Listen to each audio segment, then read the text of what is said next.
This is the Oppo Find X5. It's a decent phone. It has everything you would expect in a flagship.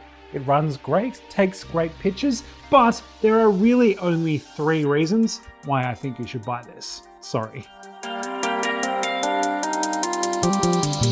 1. You want a phone that comes with accessories. Upon opening the Oppo Find X5's thick packaging, you are treated to not only an 80-watt charger and a compatible USB-C cable, but also a totally decent silicone case. Ever since I broke an S22, I've been purchasing cases for all my review phones, so I was delighted to find this in here. It's pretty basic, but it does a pretty decent job of protecting the body, and it also has a little Oppo watermark on the bottom here. Cute. It also comes with a pre-installed screen protector. I've been using this pretty much every day for well over a month now, and the plastic has only just started to peel off, and that's only because I was starting to pick at it when I realized what it was. I just couldn't help myself. If you do look after it, you could probably expect it to last the entire lifespan of your device. Not me though. I'm gonna peel it off right now. You ready? I only get one take of this.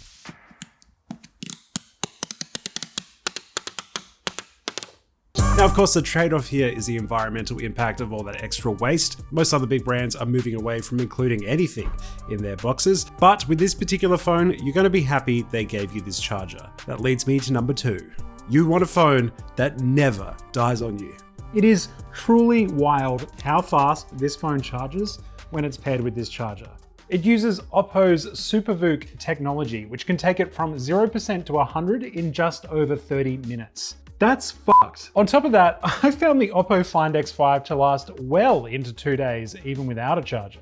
5G is usually the culprit for battery suck these days, but even when I was staying in the Sydney CBD, which is absolutely riddled with 5G, I found this reliably kept going. Great charger plus great battery life equals a very happy Toby. Using this actually changed how I view smartphones and how I use them. I barely check the battery on this. I just don't feel like I need to, because I know I can charge it up to full in no time at all. Yeah, I love it. All phones need to be like this. As our Lord and Savior Jesus once philosophized, no one man should have all that power. And unfortunately, it applies to SUPERVOOC technology as well. There are a few minor drawbacks. 1, it's limited to certain devices from the BBK electronics family. SUPERVOOC requires the phone to have a dual battery setup, and of course, most manufacturers just don't do that. So if you try charging any other brand with this charger and cable, it's actually going to do it pretty slowly.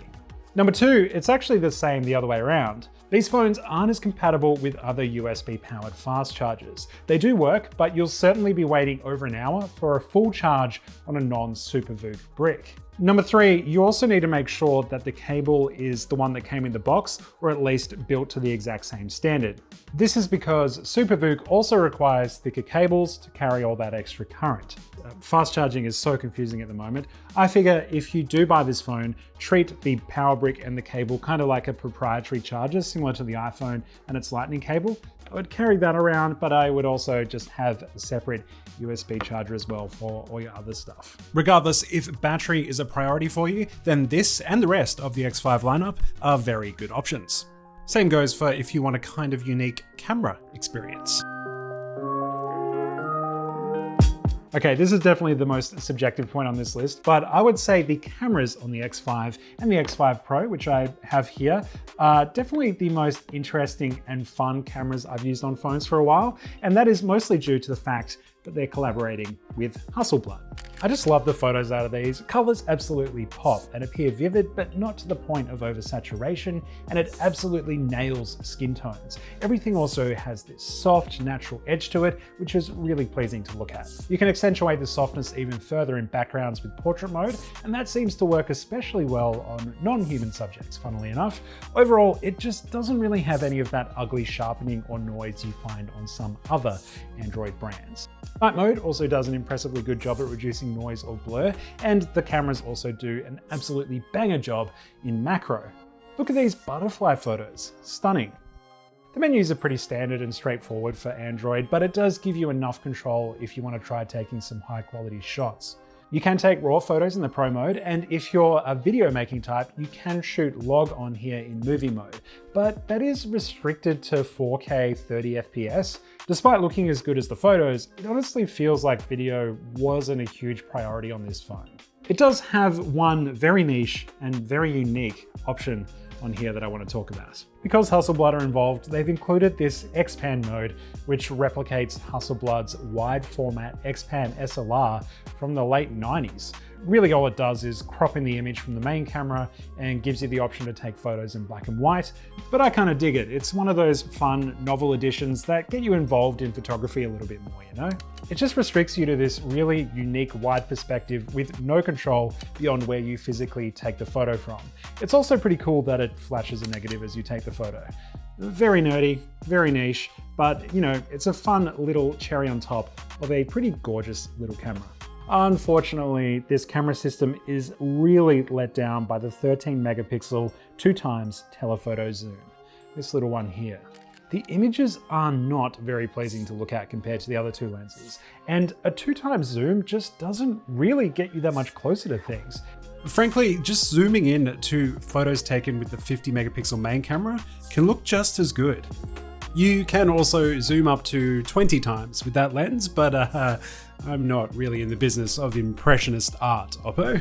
So yeah, so long as you can deal with the subpar telephoto lens here, it's a pretty compelling little camera to carry around in your pocket. It definitely feels more unique than a lot of the other stuff I've tried lately. Okay, so why shouldn't you buy it? As the middle child in the X5 range, the Oppo X5 is kind of outclassed by the Pro in a bunch of little ways, and if you're on a budget or don't care about the cameras all that much, it's rivaled by the Lite version as well. Also, for a similar price, you can buy Samsung's S22s or the Pixel 6 Pro. Both of those are water resistant, they have similar processing power, and have more useful telephoto lenses. Yeah, you heard that right, this isn't waterproof. That's a huge deal breaker for me, especially in this price range. Also, if you're super keen on Oppos, it seems like you could even go with the last year's X3 Pro, which has a very similar camera setup, and that one's actually waterproof. So with the Oppo Find X5 being in a bit of a no man's land of good, but not good enough for its price range, it's a really tough phone to recommend. Sorry again. Not all hope is lost though. If you're still searching for a good Android phone to buy, this is probably my favorite Android phone of the year so far. Go check that video out. Maybe it'll help you find what's the name of the phone? Maybe it'll help you find something good, because this can stay lost as far as I'm concerned.